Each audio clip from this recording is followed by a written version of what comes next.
A fabric scrapbook kept by lifelong Naperville resident Hannah Ditzler Alspaugh has inspired an entire exhibit at Naper Settlement. Hannah was born in 1848, and her clothes-conscious writings and fabric scraps, spanning more than 50 years, have now taken on new life in the Infrastructure, Creating 19th Century Clothing Then and Now exhibit. That was our jumping off point to start exploring how clothing was made in the 19th century, but then also how we think about 19th century clothing today. So how is it made for the theater? How is it made for television, for places like Naper Settlement? The display is a look back at the styles of the time.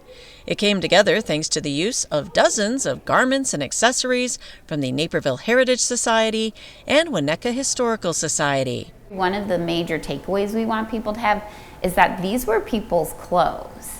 And so for them, it was no different than your wardrobe is for you. It's a way to express yourself. It's a way to kind of show off, like put your best foot forward. But these would not have been the kind of exotic costumes that we frequently treat them as. These would have been clothes that people wore every day. Besides being fashionable, many of these garments were also dangerous, another component that's covered in the exhibit.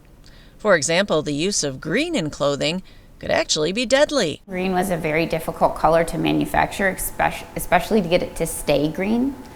And they discovered they could use arsenic to make it green. And so arsenic is really dangerous, especially for the people making the clothes. It could cause sores, but it can also cause all kinds of sickness and even death. And hats had their dangers as well. Mercury, found in some of the hat-making materials, is what led to the phrase "mad as a hatter." Plus, some came with a pointy prop. They had these hat pins that would hold them in place, but they were 9-10 inches long. So people were concerned that they could be used as a weapon on the street. Though the focus of the exhibit is mostly on women's clothing, there are some men's accessories as well.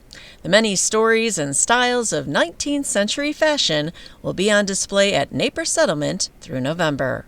For Naperville News 17, I'm Kim Pierce.